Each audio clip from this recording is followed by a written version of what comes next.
tout le monde n'est pas là, mais c'est pas grave, les gens sont en train d'arriver les uns après les autres. On est à peu près 35 inscrits. Je suis Hervé Rebolo, le délégué général de DLR, si certains ne me connaissent pas, votre fédération. Ma parole, là, c'est juste l'introduction, elle n'a aucun intérêt pour vous, juste pour vous dire qu'on a organisé ce petit webinaire avec Coyote, qui nous a proposé son service sur un sujet qui actuellement, on l'a dit tout à l'heure, est en train d'exploser. Donc voilà, on est ensemble pour 1 heure. Pensez à couper vos micros. Hein, et puis, la prise de parole, c'est quand vous voulez. Hein, il n'y a pas de formalisme. Si vous avez une question, si vous voulez intervenir, ne vous gênez pas. On est entre nous, entre pros, et on est là pour essayer d'échanger. Voilà, j'en ai terminé. Chloé, à vous, merci d'être là, Coyote. Et puis, on est impatient d'écouter ce que vous avez à nous dire sur cette étude que vous avez faite. Chloé, peut-être qu'on pourrait le mettre plein écran. Voilà, super.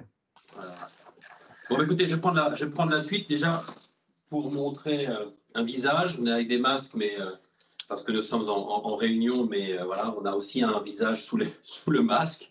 Mais excusez-moi par avance, je vais être obligé de porter ce masque-là. Merci Hervé pour cette introduction. On va rapidement se présenter ici chez Coyote. Aurélien Dargirol, qui est à ma droite, est le directeur des opérations et va permettre de vous parler précisément des différents types de vols et donner des exemples et vraiment rentrer dans du concret avec certains cas d'école que nous avons rencontrés, que nous rencontrons assez régulièrement. Chloé, que je ne présente pas, qui est notre responsable marketing sur la partie Coyote Business. Et en ce qui concerne ma pomme, je suis le directeur commercial pour la France des ventes réseau de Coyote. Bonjour à tous. On va parler du vol, une réalité sous-estimée, des préjudices ignorés, quelle réflexion à mener avec, peut-être pour planter le décor, un élément, on va vous parler de ça, voilà, de ce genre de choses qui date de cette semaine. On a récupéré ça cette semaine, un engin qui a été volé et qui a été récupéré dans un endroit que tout le monde aura reconnu. Plus sérieusement, et en tout cas d'une manière un peu plus corporate, je propose de vous dire quelques mots sur Coyote. C'est une société que vous connaissez sans doute tous, qui est née en 2005, qui est historiquement connue dans le B2C, avec ses assistants d'aide à la conduite, qui sont utilisés par aujourd'hui plus de 5 millions d'utilisateurs en Europe. En 2018, le groupe Coyote fait l'acquisition du groupe Tracker, et dans ce groupe Tracker, nous travaillons sur 2 éléments qui sont la géolocalisation, le fleet management et la récupération après vol. Et sur ce dernier élément que nous allons avoir un focus aujourd'hui, vous parler du vol et ce qu'il est possible de faire pour en limiter les conséquences.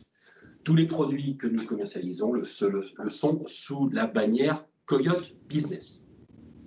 Ce matin, on parle plus spécifiquement du vol à votre intention.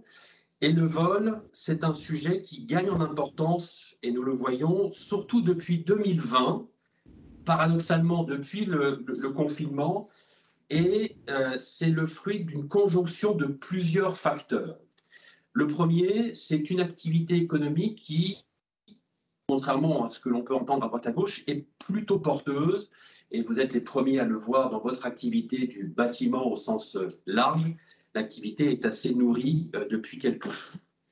Le deuxième facteur, c'est qu'il y a de plus en plus de contraintes industrielles qui pèsent sur la fourniture d'équipements, de matériel, d'engins, et donc le renouvellement, l'achat, la disposition est un peu plus difficile, ce qui alimente des réseaux parallèles.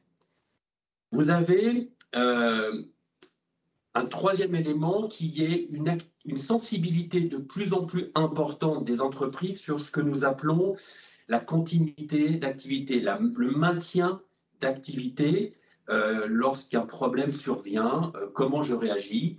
Le vol, c'est un risque. Un risque, ça se traite, ça s'opère, ça se diminue, à défaut de pouvoir être complètement éliminé. Ça, cette sensibilité est un peu plus forte.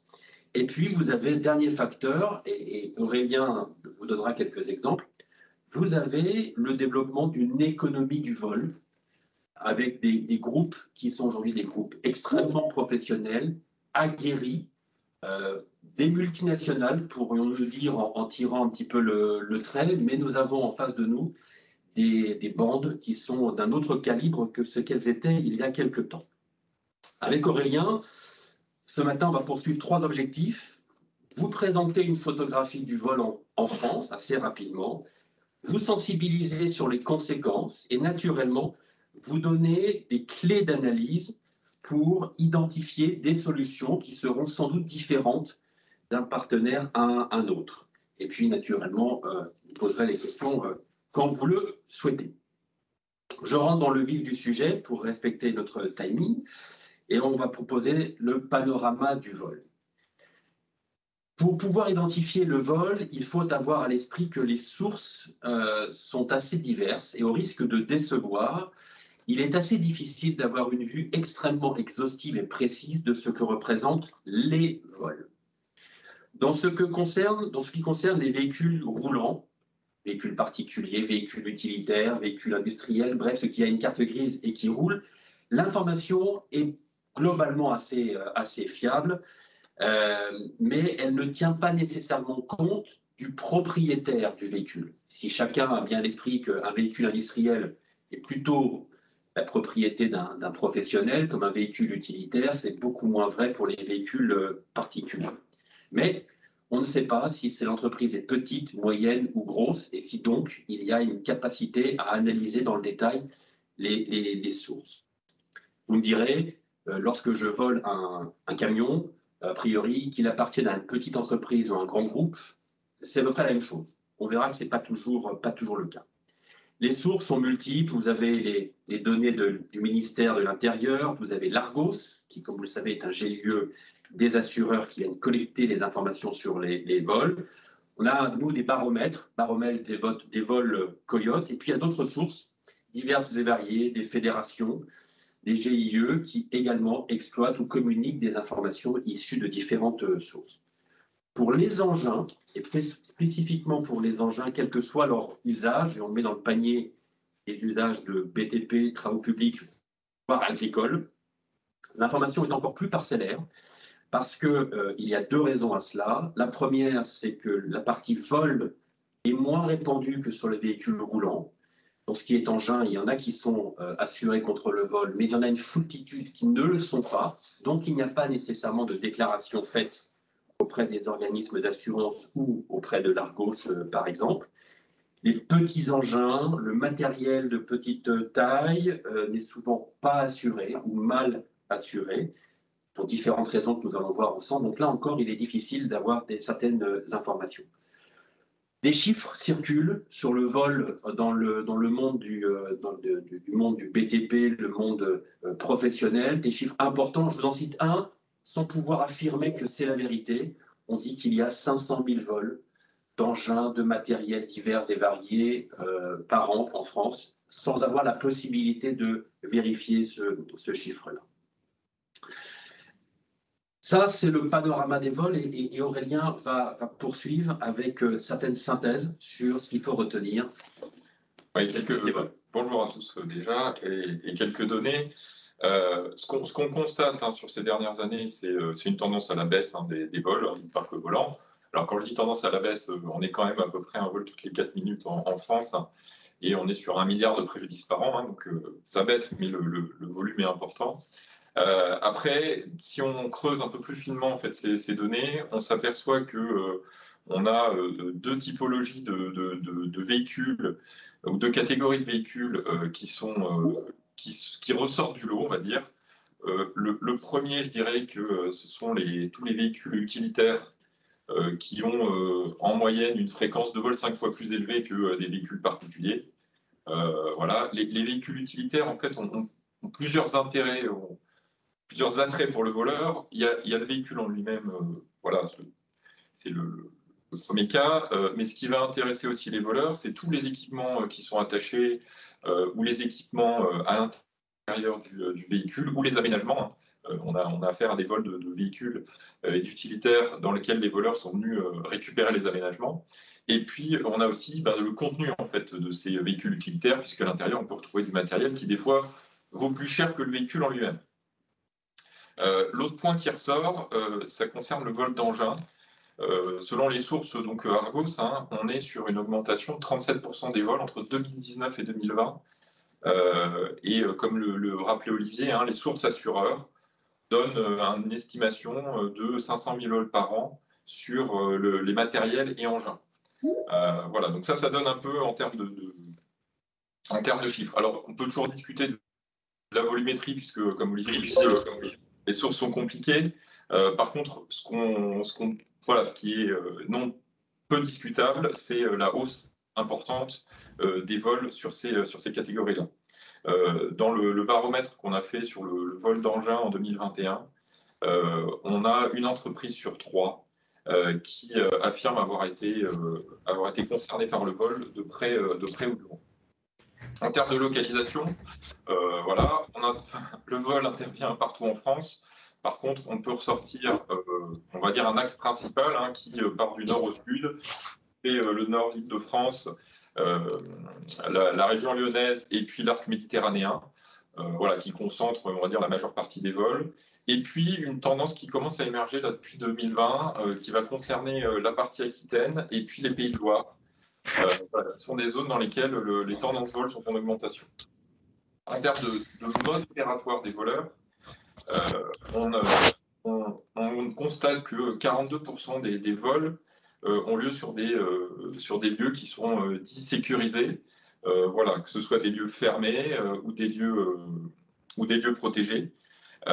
Donc ça, c'est le premier point. Et puis le deuxième point, c'est que on avait historiquement une tendance avec des vols qui étaient renforcés le week-end. Donc je dirais, le vol le week-end est en diminution, notamment grâce aux mesures de protection qui ont été mises en place. Et on a maintenant une répartition équitable hein, sur la semaine des déclarations de vol. Si on se concentre un peu sur les voleurs, je dirais, il faut avoir en tête, hein, on a affaire maintenant, dans 90% des cas, à des professionnels. Quand je parle de professionnels, c'est des professionnels qui en termes d'organisation, de moyens, sont, je dirais, au même niveau qu'une entreprise. Ils vont utiliser les dernières technologies à leur disposition. Ils ont des filières pour la revente, ou pour l'usage des véhicules. Ils sont très, très, très, très bien organisés. En termes de typologie de vol, on note 3 filières ou 3 typologies principales. On a du vol pour export, donc ça c'est toutes les filières étrangères, que ce soit les pays de l'Est, mais des fois plus près de nous en Europe. On a tout ce qui est du vol pour recel ou pour pièces détachées. Donc c'est voilà, toutes les filières de revente de matériel, hein, et ça en local. Et puis on a une nouvelle typologie, on va dire, qui est du vol pour usage personnel, qui va concerner des sociétés je mets beaucoup de guillemets, qui vont voler des véhicules pour les utiliser au quotidien ou pour les louer. Voilà. Quand on parle aussi de bandes, ça a un impact sur la fréquence des vols, puisque quand une bande en fait sévit dans une région ou dans une zone, on a une tendance à l'augmentation. Quand la bande est démantelée, on a une tendance à la diminution. Mais je dirais que on a gagné du temps, on a gagné quelques mois, on va dire. C'est juste le temps qu'une nouvelle bande se réorganise et que les affaires repartent. Pour illustrer un peu mes propos, je vais vous donner quelques exemples hein, d'engins qui ont été récupérés. Donc là, on est sur un vol en octobre 2021. Donc le client concerné en fait avait laissé son engin en stockage et s'est aperçu en fait un mois après de la disparition. Donc quand il nous signale le vol, on organise la récupération. Donc un mois plus tard, qu'est-ce qui s'est passé? L'engin, il a été repeint, il a été maquillé et il a été revendu à un particulier. Et donc on a retrouvé dans le hangar de ce particulier l'engin volé.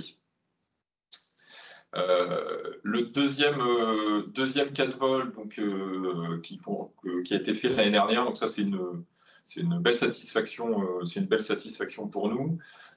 Donc on est contacté par un client qui s'est fait voler un engin. Quand on se coordonne avec les forces de l'ordre pour organiser la récupération, on est contacté par le commissariat du Pays Basque, qui était en train de mener une enquête justement sur cette filière-là avec Interpol. Donc avec l'accord du client, on a suivi et localisé en fait l'engin pendant un mois. Dans la période de ce mois-là, d'ailleurs, ce même client s'est fait voler un deuxième engin. Et puis, au bout d'un mois, donc, les forces de l'ordre ont organisé une opération qui a permis de démanteler un réseau donc de vol d'engins, et puis qui était envoyé au Portugal pour une revente locale. Et donc, je dirais que l'opération a permis de démanteler la totalité de ce réseau-là. Et quand je disais donc voilà de reproches, là on est sur du vol d'engin en direction le Portugal. Le troisième cas de vol, donc ça, je peux pas faire plus frais, ça date de cette semaine. Voilà, un vol dans les Hauts-de-Seine. Donc quand on est intervenu avec les forces de l'ordre pour le récupérer, vous pouvez voir sur les photos tout ce qu'on a trouvé en même temps que ce qu'on cherchait. Et donc là encore, on parle de bandes, et puis le nombre de matériel, qui est pris. Voilà, et le dernier cas, donc c'est un cas plus ancien, mais c'est vrai que je l'aime bien celui-là. C'est la petite note d'humour. Donc là, c'est un de nos clients aussi qui s'était fait voler un engin. Quand on a intervenu en fait avec les forces de l'ordre, on est tombé sur un hangar dans lequel il y avait plein de matériel. Et pour la petite histoire, en fait, c'était quelqu'un qui avait décidé de monter sa compagnie, son entreprise de location de matériel de TP, et qui s'était servi dans les alentours. Et donc, il avait récupéré plein de matériel à côté, et il avait décidé d'ouvrir son entreprise. Voilà un peu pour illustrer les différentes filières et les différentes typologies de vol auxquelles on est confronté. Merci Aurélien. Donc des exemples concrets. Les conséquences d'un vol, on va les traiter, mais déjà regardons les taux de récupération tels qu'ils sont donnés officiellement par l'organisme qui les centralise, au-delà de notre propre activité chez Coyote. On voit que pour les véhicules roulants, les véhicules particuliers, on est sur une moyenne de 38% de découvertes. Sur 100 véhicules volés, 38 sont découverts. Lorsque nous sommes sur des véhicules utilitaires légers, des véhicules industriels, le taux diminue très fortement à 12%.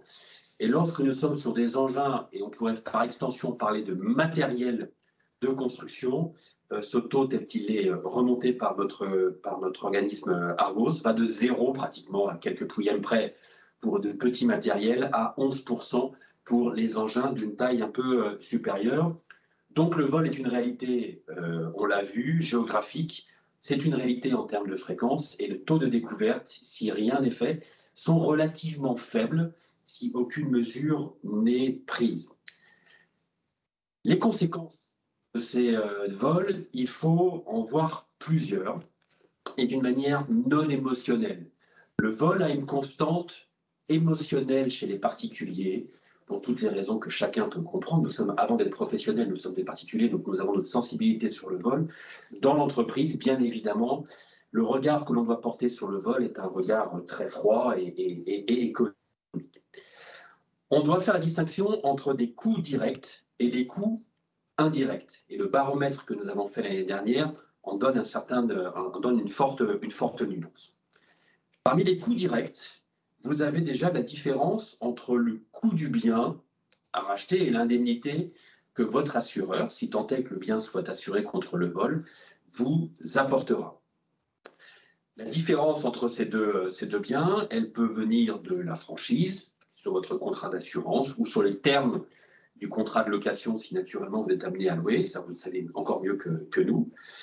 Des pertes liées à la vétusté, et là il y a d'innombrables exemples de matériel volé qui, s'ils sont remplacés, génèrent des surcoûts. C'est le troisième point.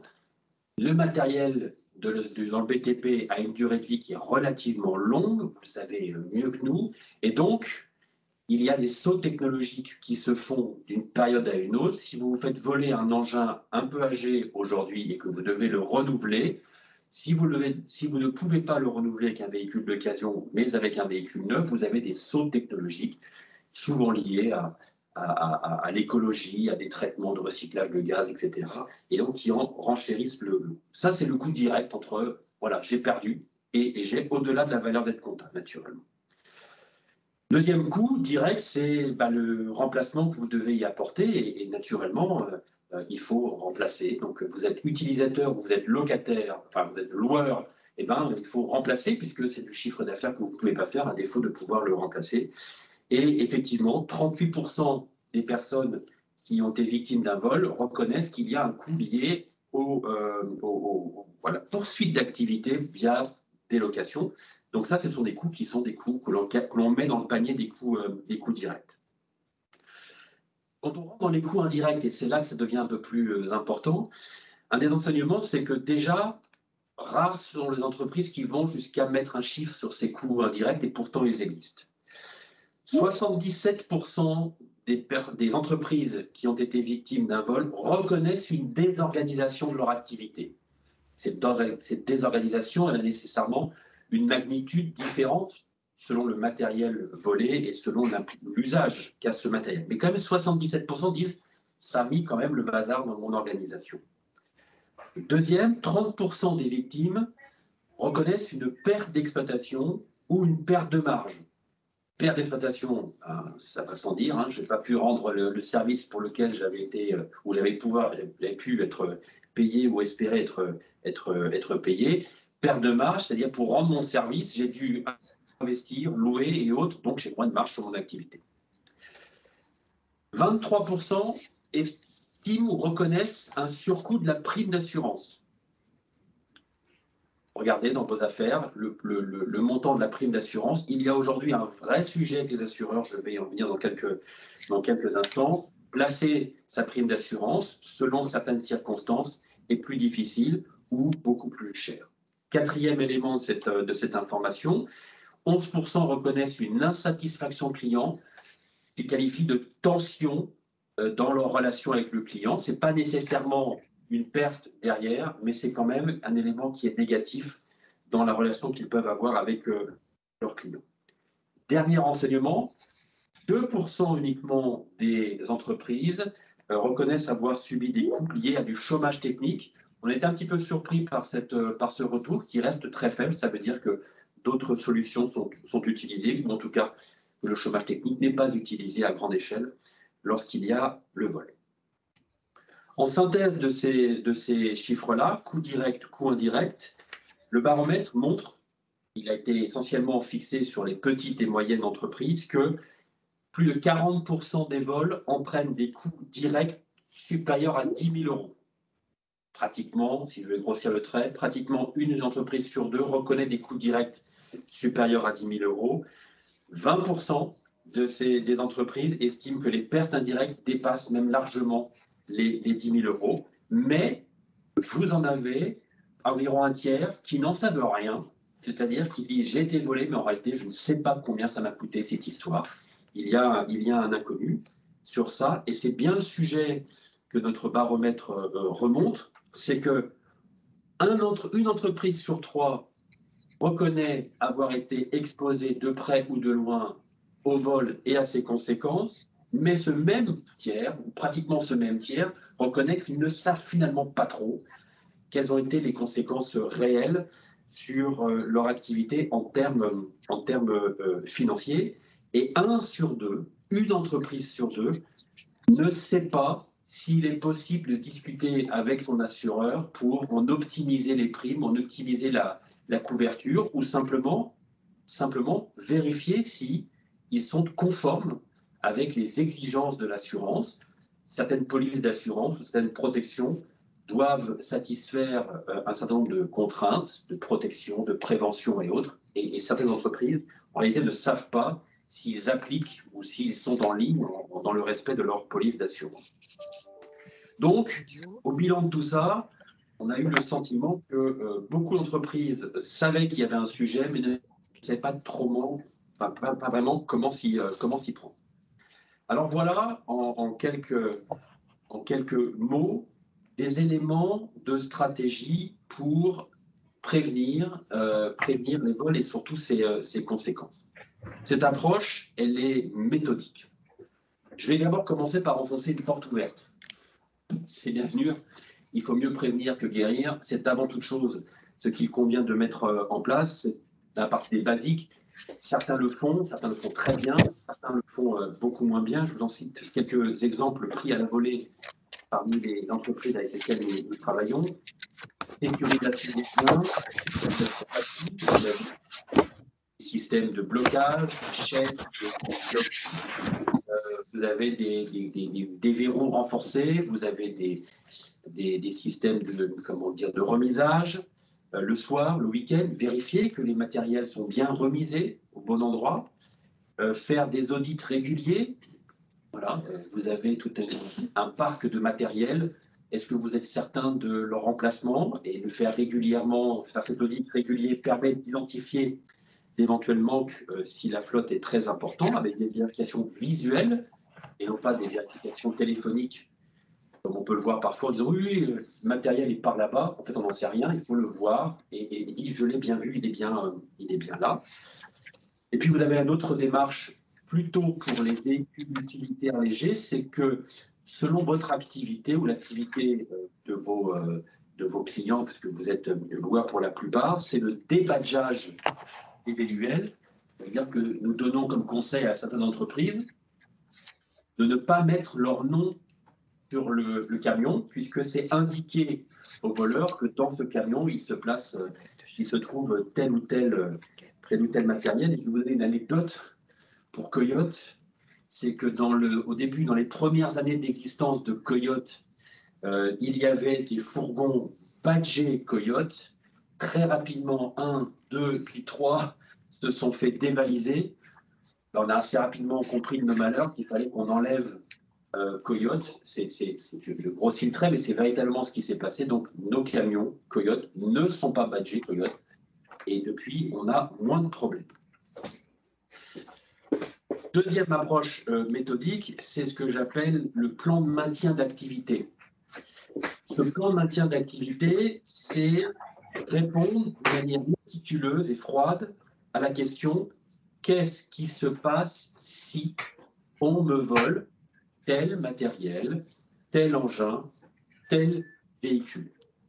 Cette question, elle appelle une réponse, et nous on recommande de faire une réponse en trois catégories. Elle appelle aucune action. Aucune action, ça veut dire que, au-delà de la prévention classique, le matériel n'a pas grande valeur, son remplacement est aisé, ne coûte pas grand-chose. Finalement, la prévention suffit à sécuriser le bien. Deuxième niveau, vous allez voir que ce n'est pas de la science polytechnicienne. L'action légère, c'est du matériel pour lequel le remplacement est possible. Il y a des coûts directs, des coûts indirects, mais ils sont jugés acceptables par l'entreprise. Ou dit autrement, le coût d'apporter une protection renforcée serait prohibitif par rapport à la valeur ou à la probabilité d'embêtement que vous pouvez avoir derrière. Parmi les protections qu'on peut apporter sur cette deuxième catégorie, on parlera de protection passive renforcée, d'une géolocalisation générique assez simple. Et ça suffit généralement à protéger ce type de matériel. Troisième, et c'est bien évidemment le point qui est important pour certains types d'engins, de matériel ou de véhicules, c'est qu'ils sont jugés essentiels à l'activité. Ou, dit autrement, si on me vole ce bien, alors cela met véritablement le bazar dans mon organisation pour tout un tas de raisons que vous êtes seul à connaître. Si on me vole ce bien, le remplacer est problématique parce qu'il est difficile d'en avoir un, le temps d'obtention auprès du fournisseur est long, les caractéristiques n'existent plus, donc si je le remplace, il faut que je le remplace par autre chose. L'entreprise juge que s'il est volé, alors les conséquences sont telles qu'on doit prendre des mesures de protection renforcées. Et là, on va parler de sécurisation plus forte, on va parler de système de géolocalisation renforcé, et on va parler de système de récupération en cas de vol. C'est la brique qui permet, non pas d'empêcher le vol, mais si le vol a lieu, d'avoir la certitude de retrouver son matériel rapidement avant qu'il soit parti à l'étranger ou avant qu'il soit désossé. Cette catégorisation, elle est froide, mais elle doit être faite, absolument, et elle doit être réévaluée. On estime qu'il est raisonnable de le faire une fois par an pour remettre à jour votre parc et la sensibilité de votre parc au vol. Troisième volet de la stratégie, c'est l'optimisation assurantielle. C'est de dire, je mets un certain nombre de choses en place, je dois en discuter avec mon assureur, vérifier si mon assureur est apte à faire ce type d'optimisation. Selon la taille de vos organisations, vous avez des cabinets d'assurance qui proposent des services qui sont capables de rentrer dans le détail. Vos courtiers d'assurance sont capables d'optimiser et de favoriser pour vous la gestion de votre prime auprès des assurances maîtres. Et là, le travail peut se faire autour de la franchise. Si vous équipez vos matériels, vous pouvez augmenter la franchise, ce qui fait baisser la prime vol. Vous avez des bénéfices également sur la prime elle-même. Et vous pouvez aussi avoir tout simplement plus de facilité pour renégocier votre prime d'assurance et placer votre prime d'assurance auprès des grands noms de l'assurance. Nous avons une activité qui est aussi dans la distribution automobile. On voit que placer de l'assurance est aujourd'hui un peu plus difficile que ça a été dans les années passées. Les assureurs ont un regard un peu plus vigilant et un peu plus exacerbé sur leur sinistralité. C'est un coût important dans leur PNL et naturellement, ils regardent ça avec aujourd'hui plus d'importance qu'ils ne le faisaient jusqu'à présent. D'ailleurs, je voudrais informer, mais vous le savez très certainement, que selon la taille de vos entreprises, il existe des cabinets spécialisés, des experts qui viennent pour vous, avec vous, à vos côtés, optimiser votre prime d'assurance et vous aident à placer votre prime d'assurance auprès des meilleurs dispositifs en place. Voilà, expliquer la stratégie contre le vol et ce qu'il convient de faire. Pas des choses qui sont extraordinaires, j'ai envie de dire que des éléments de bon sens. Encore faut-il le faire, encore faut-il le réévaluer régulièrement et encore faut-il en comprendre les tenants et les aboutissants avec notamment les compagnies d'assurance. Je rappelle, une entreprise sur deux interrogée par le baromètre ne sait pas si son assurance peut être optimisée par l'adjonction d'une solution de sécurisation. Une entreprise sur deux ne sait pas si elle est en règle avec les préconisations ou les exigences de leur contrat d'assurance. Quelques éclairages d'Aurélien sur la partie récupération vol, qui a été l'objet de ce qu'on vous a montré tout à l'heure. Oui, donc quand on parle de récupération après vol, le premier point à bien distinguer, c'est faire la différence entre les systèmes de récupération après vol et les systèmes de géolocalisation. Très souvent, les systèmes de géolocalisation mettent en avant la capacité à remonter en cas de vol, ce qui pouvait être vrai, et je dirais il y a quelques années, mais beaucoup moins aujourd'hui. On a affaire à des professionnels. Là, des 30 euros. Excusez-moi, est-ce que vous pouvez couper les micros, s'il vous plaît? Après, on fait aussi. Moi, je regardais les dates.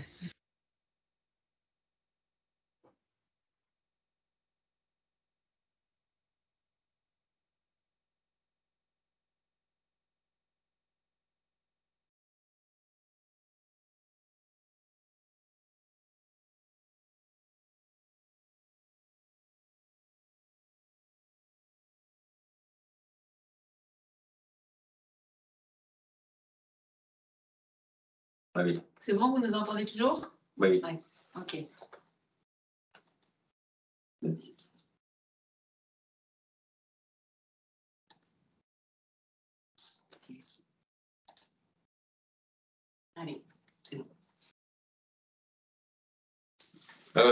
Oui, donc je disais voleurs professionnels, hein, et quand je dis professionnels, notamment ils ont du matériel pour brouiller, hein, que ce soit les signaux GPS donc, qui permettent la localisation ou les signaux GSM qui permettent la communication.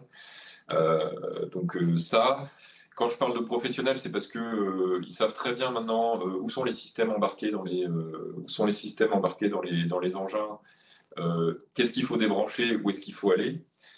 Et puis parce que au-delà des systèmes embarqués, même les systèmes installés, en fait, ils savent très bien où il faut aller chercher pour les désactiver.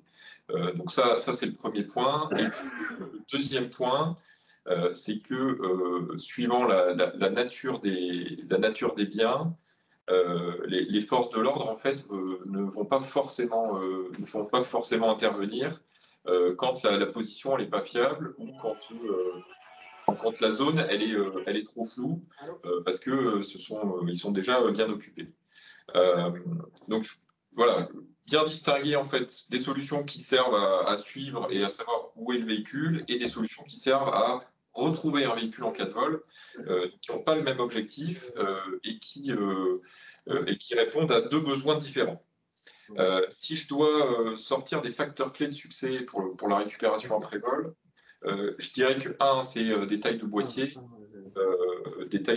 qui permettent de simuler dans le plus d'emplacements possible de l'engin ou du véhicule et de manière aléatoire, parce que ça permet de brouiller les pistes au niveau des voleurs. Je parle aussi de systèmes autonomes, parce que les systèmes autonomes permettent de s'installer sur tous les types de biens, y compris ceux qui n'ont pas forcément de batterie et qui ne nécessitent pas non plus de recharge. Je parle ensuite de technologies non brouillables, voilà, qui résistent au brouillage et puis qui ont la capacité aussi à communiquer dans des espaces clos, hein, que ce soit des parkings, des box, des containers. Voilà. Et puis ensuite, d'avoir la capacité à aller physiquement faciliter le travail des forces de l'ordre pour permettre, de la rapidité et puis deux, d'avoir une collaboration avec les forces de l'ordre.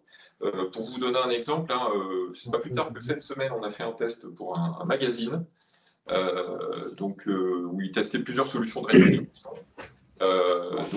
Avec des systèmes de géolocalisation et des systèmes avec des détectives. Tous les systèmes de géolocalisation se sont arrêtés à l'entrée du parking dans lequel ils avaient caché. Sauf que manque de chance, dans le parking, il y a 100 box. Donc imaginez bien, si vous demandez aux forces de l'ordre en disant il est dans le parking et que les forces de l'ordre doivent intervenir et faire ouvrir 100 box, elles n'interviendront pas. Par contre, si vous êtes capable de leur dire le matériel que je cherche, il est dans telle box, le travail est pré-mâché, ils ont juste à intervenir, ils ont un box à ouvrir, ils récupèrent le matériel et la récupération se fait. Donc je dis, voilà, c'est les 4 points sur lesquels il faut être vigilant quand on cherche des solutions après vol, parce qu'on doit répondre avec des solutions professionnelles à des voleurs qui sont des professionnels. Bon, merci Aurélien. Alors, pour résumer ce que nous venons de dire, on dira la chose suivante. Le vol est une réalité. Si vous êtes là aujourd'hui, c'est que j'imagine que vous avez une sensibilité sur le sujet. Vous avez en face de vous des professionnels qui savent déjà le tout venant. Ok, super. Le vol, c'est un risque. Et comme tout risque, doit être traité et diminué, également estimé. Pour ça, il y a l'analyse des coûts directs, des coûts indirects qui vous permettra de générer votre plan de maintien d'activité et de vous dire matériel, engin, même sûrement des véhicules. Qu'est-ce qui est essentiel dans mon activité, que sur quoi je dois me concentrer pour pouvoir ensuite trouver les solutions techniques qui sont les plus appropriées. Il y a pléthore de solutions techniques. Il suffit de taper tracker sur un moteur de recherche et vous avez une liste longue comme mon bras de solutions qui sont un peu déroutantes pour certaines, entre la chinoiserie d'un côté et la solution professionnelle de l'autre.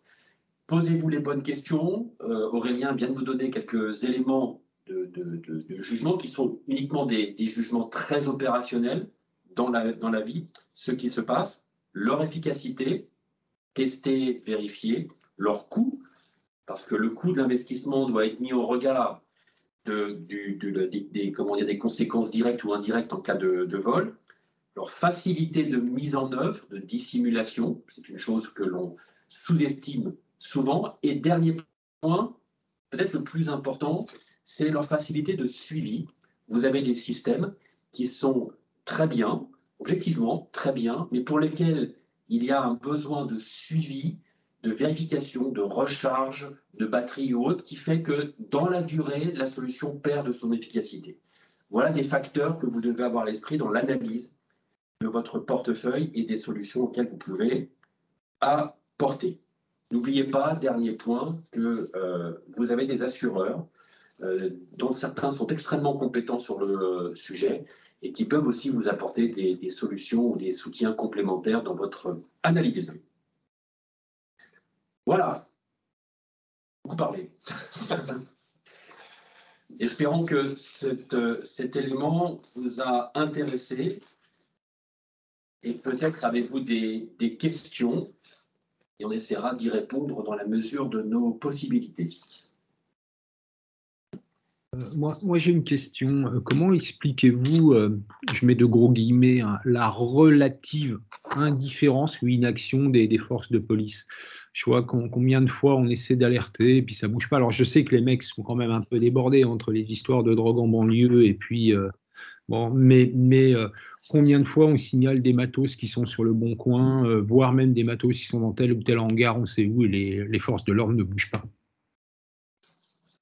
Je dirais que c'est tout simple, c'est ce qu'on constate. Globalement, dans les zones, et notamment dans les zones à forte fréquence de vol, ils sont débordés. Hein. Voilà, on va pas se mentir. Ils sont débordés, c'est pour ça que leur pré-mâcher le travail, c'est un facteur de réussite. Si le matériel est sur le bon coin, le temps d'identifier la personne, de lancer une enquête, de pouvoir intervenir, ils ont matériellement pas le temps et pas les moyens de le faire. Et puis autre chose, c'est que en dessous d'une certaine valeur, concrètement, voilà, appeler la police pour un vol de vélo, sauf s'il y a un gang ou une filière, et où là il peut y avoir un intérêt, ils interviendront pas, ils prioriseront, et forcément, ça a un impact sur la récupération et sur leur capacité d'intervention. Je compléterai avec un point. Nous avons eu aussi un changement d'habitude des possesseurs. Certains organismes, certaines sociétés ayant accès à la localisation, certains engins ou certaines voitures permettent de disposer sur un téléphone portable de la localisation. Donc on sait où est le... Et on a vu qu'à une époque, on allait faire justice soi-même sur le sujet. Ce temps n'existe plus aujourd'hui. Les conséquences sont bien trop dangereuses parce que vous avez des professionnels. Donc si on voyait à l'époque certaines entreprises qui se faisaient justice elles-mêmes en allant chercher leur engin dans tel ou tel endroit, ça n'existe plus. Ça, c'est le premier point. Le deuxième point, les forces de police sont submergées de tracking. Le tracking, on traque tout. Sa poussette, sa belle-mère, ses enfants, sa trottinette, son vélo, tout est traqué. Et comme tout est susceptible d'être volé, les forces de l'ordre sont submergées d'appels pour tout et n'importe quoi. Donc ils sont sélectifs. Et ça revient sur le point que, dans votre analyse des solutions qui sont disponibles sur le marché, lorsque vous avez la présence de détectives, alors on appelle ça des détectives, mais ce sont des personnes de l'entreprise qui vont physiquement. Bien évidemment, ces personnes-là ont toute une connexion avec les BAC locales, avec les forces de gendarmerie. Et donc, quand ils appellent la gendarmerie, ils ne passent pas par le 17. Tout le monde est partenaire de la gendarmerie ou de la police en composant le 17. Ça, c'est facile. Mais en revanche, avoir le 06 du patron de la BAC en telle ou telle région, ce n'est pas donné à tout le monde. Et quand on appelle le 06 de l'inspecteur de police, bah forcément, il a une oreille plus voilà. C'est une relation de confiance. Hein. Dans les cas que je vous ai montré, celui de cette semaine, vous imaginez bien que quand on intervient là où on est intervenu, c'est pas un policier qui va, hein. C'est toute une organisation avec plusieurs forces, soit de police, soit de gendarmerie. C'est une opération qui est montée. ils ne montent pas des opérations s'il n'y a pas de succès derrière. Ouais. Ou alors ils le font une fois et après ils le font moins. Sur le commentaire sur la relation avec les forces de l'ordre, un chef d'entreprise, notamment en PME, en région, dans la gestion de son entreprise, il a deux devoirs, hein. C'est de déjeuner régulièrement avec son banquier et avec le capitaine de gendarmerie, avec le commissaire du coin. Alors, on ne le fait pas tous, hein, pour tout un tas de raisons qui sont pas critiquables, mais il faut considérer les forces de l'ordre comme un partenaire de l'entreprise, hein. Enfin bon, bref. Il y a quelques questions. Comment expliquez-vous le taux de récupération significativement plus faible dans le domaine des matériels de chantier? Contrairement à VPN. Alors, pour deux raisons, et Aurélien, tu compléteras si tu veux, au moins deux raisons. La première, c'est la taille. La taille de certains matériels de chantier est plus petit. Quand vous avez un compresseur, quand vous avez un appareil qui se dissimule et qui se met dans un fourgon ou dans une camionnette, bah, c'est plus facile de le faire partir et de le faire aller, voilà, de le dissimuler. Le côté très générique, vous n'avez pas de plaque d'immatriculation, même si, enfin, on ne maquille pas forcément les numéros de série de l'appareil, donc il est très facile, beaucoup plus facile de maquiller, de faire du recel de matériel, petite taille, voire même un peu plus. Dans un des exemples d'Aurélien, on voit carrément qu'il y a une pelleteuse d'une certaine taille, mais il n'y a pas d'intérêt, alors que dans une voiture, avec ses plaques d'immatriculation, les contrôles qui peuvent apparaître et les systèmes embarqués qui existent et qui sont plus répandus de géolocalisation, de récupération en cas de vol, les taux sont un petit peu supérieurs. Voilà, grossièrement l'explication. Ouais, après, c'est une différence tout simplement de taux d'équipement. Voilà, c'est vrai que autant les activités qui concernent tous les engins roulants et tous les engins des particuliers sont de plus en plus équipés de solutions et de systèmes qui aident. Voilà, ça ne permet pas 100% de récupération, mais ça permet à aider et à faire baisser. Voilà, tous les autres typologies d'engins ou de matériel sont peu équipés de solutions. Et donc, voilà, les forces de l'ordre ne vont pas aller mener des enquêtes pour aller récupérer un compresseur qui n'est pas équipé, sur lequel ils n'ont aucune information. Et puis même, ça arrive régulièrement que en fait, le délai entre la dernière fois où l'entreprise en fait, peut confirmer ou assurer qu'il était présent à tel endroit, et puis le moment où ils s'en aperçoivent, on est sur des durées qui des fois sont longues, et donc derrière, le matériel peut être à l'autre bout de l'Europe, et donc évidemment, ça diminue encore plus les chances de le récupérer. Il y a une autre question. Contrairement aux VU et aux poids lourds en matériel aux couleurs d'une entreprise, est-il moins exposé au vol? Alors, pour mémoire, je ne sais pas si vous vous souvenez, il y a 5 ou 6 ans en Angleterre, il y a un loueur national ou un gros régional, enfin peu importe, qui a fait une opération de communication d'abord et ensuite une opération de lutte contre le vol. Ils ont tout peint en rose fuchsia. Résultat, quand il y avait un matos rose fuchsia quelque part, tout le monde le voyait, et ils avaient communiqué en disant que ça avait permis une meilleure identification des engins et une certaine baisse, et en tout cas une meilleure récupération de leurs engins. Alors, je ne sais pas, Coyote, si vous avez une autre information. Regardez, je ne sais pas si le jaune favorise la récupération, mais dans l'exemple qui a été montré, on avait beaucoup d'engins et de matériel jaune sur le sujet. Attends, j'ai même plus de son, je ne sais pas pourquoi. La question, c'est possible que d'avoir des couleurs criardes facilite le repérage. Pour Paco, là.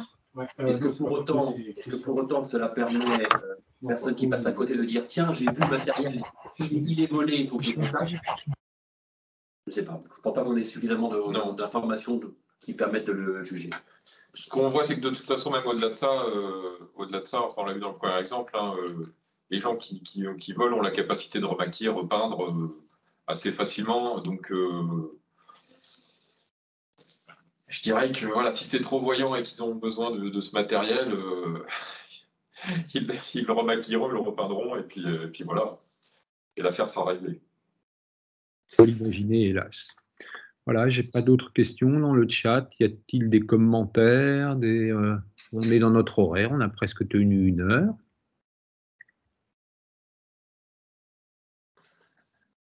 Pas de commentaires, pas de questions? Bon, vous voulez conclure, Coyote? Écoutez, oui, peut-être refaire le point. Ah, si. Quelles sont vos diverses solutions proposées? Alors, je vais répondre parce que je suis commerce. Bon, merci de poser la question, monsieur Derieux. Sur la gratuité pour ceux qui ont participé au webinaire, c'est fabuleux. Merci. Justement. Non, nous proposons, alors nous, ce que nous ne faisons pas, nous ne proposons pas des solutions passives, c'est-à-dire tout ce qui est blocage de roues et autres, ça on ne fait pas, on n'est pas sur ces cadenas, barres de direction, on ne fait pas ça. Nous sommes sur deux terrains de jeu, nous sommes sur le terrain de jeu de la géolocalisation, donc ça c'est vraiment un premier niveau de sécurisation, et nous sommes sur le terrain de jeu de la récupération en cas de vol, qui est le terrain de jeu, plus. Voilà. On est sur les deux univers et on prend bien soin de différencier l'un et l'autre pour les raisons que nous avons, évoquées. Qu'est-ce que je peux vous dire d'autre? Nous avons sur cette partie de géolocalisation des boîtiers qui fonctionnent dans tous les types. On est volontairement dans une solution générique, c'est-à-dire que nous ne sommes pas un fournisseur de produits de géolocalisation qui vous donne, au-delà de la géolocalisation, des éléments sur est-ce que la porte est ouverte, fermée, la consommation de carburant et autres. Nous restons et nous mettons un point d'honneur à rester dans les génériques, ce qui permet d'ailleurs d'avoir des solutions qui sont économiquement attractives. Ça répond à 80% des demandes qui sont « où est-il » ? Où est mon engin ? Sur la partie de récupération après vol, on a une solution que je qualifie de professionnelle, qui est disponible à la fois sur des véhicules motorisés ou pas, puisqu'il est autonome, avec une durée de vie de 4 ans. Et ça, c'est un facteur important, puisqu'il est illusoire de penser que ces systèmes puissent être rechargés. Il est en train de tressauter. Recharger régulièrement, on va les laisser en fonctionnement. La réalité des opérations montre que c'est jamais fait au bon moment et que, comme par hasard, les embêtements en volant en escadrille, c'est à ce moment-là qu'on n'a pas rechargé que le vol se connaît. Les vraies solutions professionnelles qui existent sur le marché ont des boîtiers autonomes de longue durée et de petite taille, ce qui technologiquement est une gageure. Il faut faire rentrer une grosse batterie dans un petit boîtier. Donc là, il y a un savoir-faire et des techniques qui sont le propre de quelques acteurs uniquement sur le marché. Vous avez le dernier point de conseil, pour revenir sur votre question également, c'est nous ne sommes pas présents en première monte et nous refusons de l'être en première monte. Les solutions de première monte ont ceci de défaut qu'elles sont industriellement toujours mises au même endroit. Donc lorsque vous avez un système en première monte, à l'usine, c'est toujours monté au même endroit. En face, nous avons des professionnels. Ils ont découvert la première fois que le boîtier était à tel endroit. Ils savent que tous les engins de telle marque, ils sont à tel endroit. Donc ça annule, ou en tout cas ça diminue fortement les possibilités d'efficacité. Ça ne les annule pas complètement. Encore une fois, la géolocalisation fait son job et il faut le limiter. Je ne suis pas en train de dire qu'il ne faut pas le faire. Il faut le limiter à des matériels et des engins pour lesquels vous estimez que les coûts de vol, si jamais ils ne sont pas retrouvés, sont jugés acceptables. Moyen.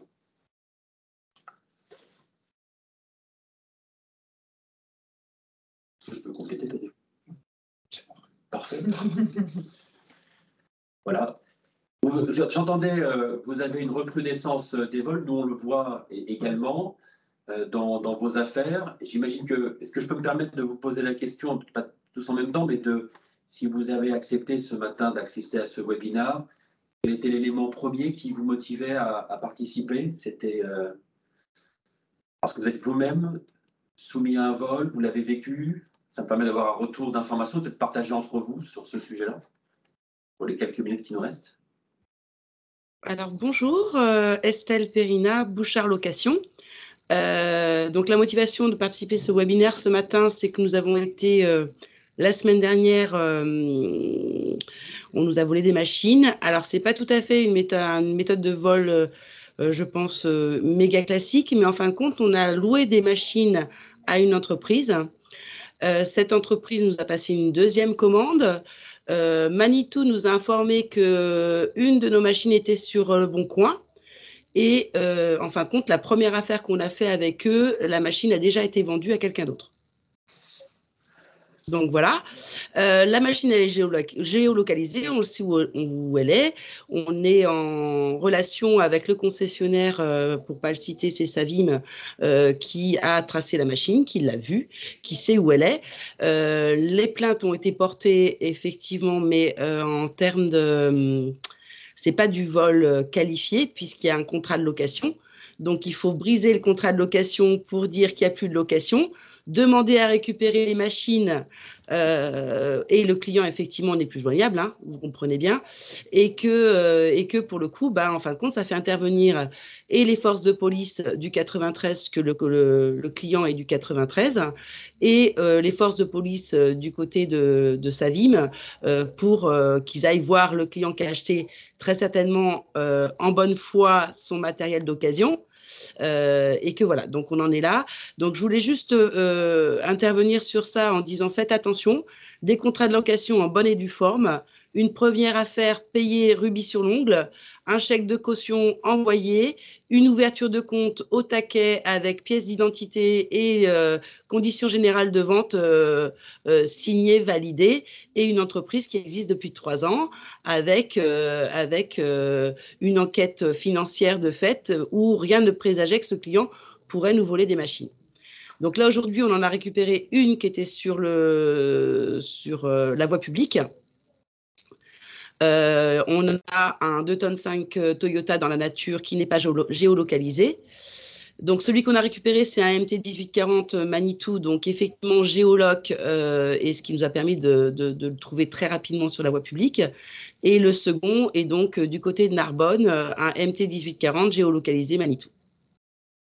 Voilà, donc je voulais juste faire un petit aparté là-dessus en disant attention, on n'est pas les seuls sur cette affaire, donc je pense qu'on va se regrouper avec d'autres loueurs. C'est un autre loueur national, je crois, qui est impacté par la même affaire, avec des numéros de téléphone sur le Bon Coin où on ne nous rappelle pas avec le même numéro de téléphone. Enfin bon, c'est une organisation très bien rodée. Et ça illustre le côté professionnel de cette bande. Un petit commentaire, Madame Perrina a cité un document intéressant où elle a parlé du chèque de caution. Ouais. Alors, le chèque de caution, ça n'existe pas. Un chèque de caution, c'est un morceau de papier sur lequel, je suis un peu provocateur, bien sûr, il y a gribouillé un chiffre et une signature. Heureusement, on arrive à une époque maintenant où il va y avoir des moyens de travailler autrement qu'avec le chèque de caution et des moyens électroniques. Mais c'est vrai que, en fait, quand vous avez dans votre dossier un chèque de caution, en gros, vous n'avez rien. En gros, c'est un morceau de papier. Tout à fait, on n'a qu'un morceau de papier. Donc, on est en train de travailler, nous, sur des empreintes bancaires. Ouais.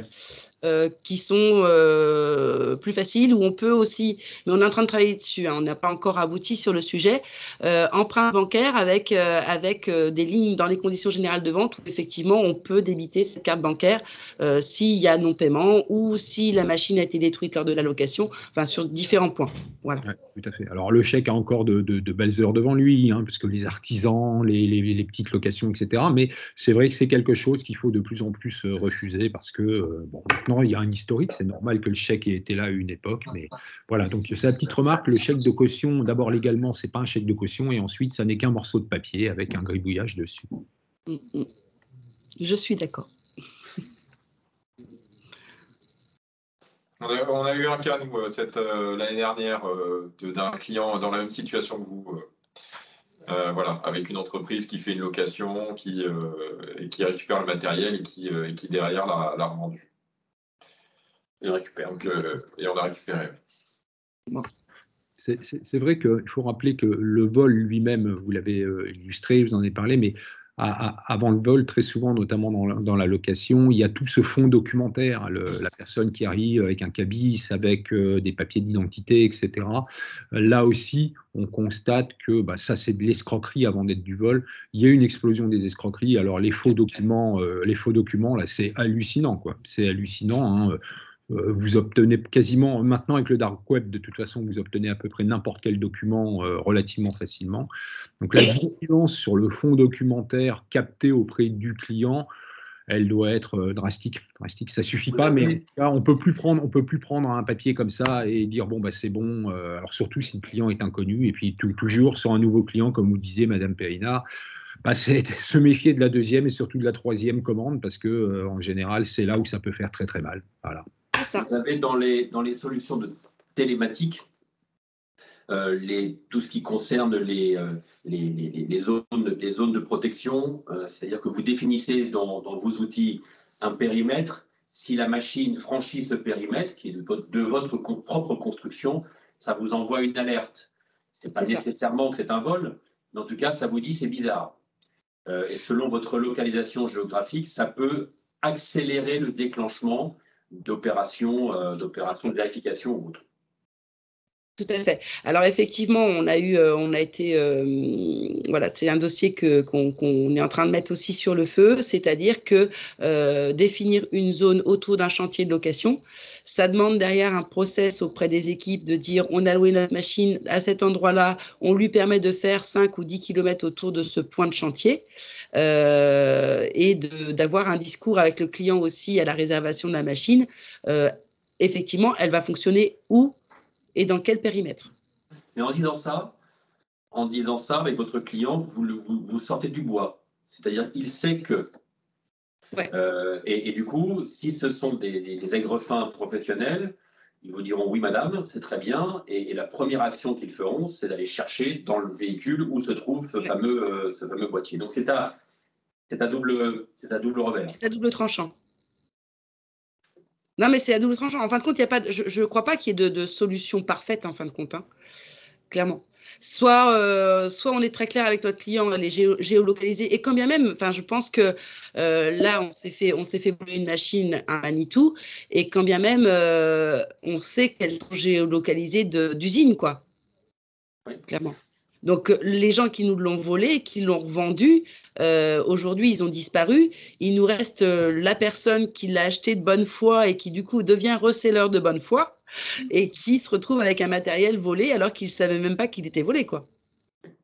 C'est exact. Donc, c'est de la ruse, hein. C'est oui, c'est abus de confiance. Donc, la plainte a été portée sous le format d'abus de confiance.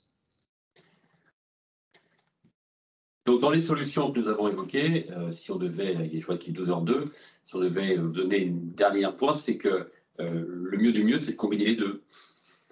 Oui. La géolocalisation, vous pouvez très bien sortir du bois en disant votre véhicule est géolocalisé, s'il se passe quelque chose, sachez que l'on sait. Oui. Votre véhicule, votre engin, tout en dissimulant le fait qu'il a aussi un autre boîtier qui, en cas de vol, lui il est muet, il est discret, il ne se sait pas. Nous appliquons d'ailleurs dans un certain nombre de cas de figure où nous posons plusieurs boîtiers. Et s'il y en a un qui est trouvé, c'est pas grave, il y en a toujours un autre qui va pouvoir faire le job.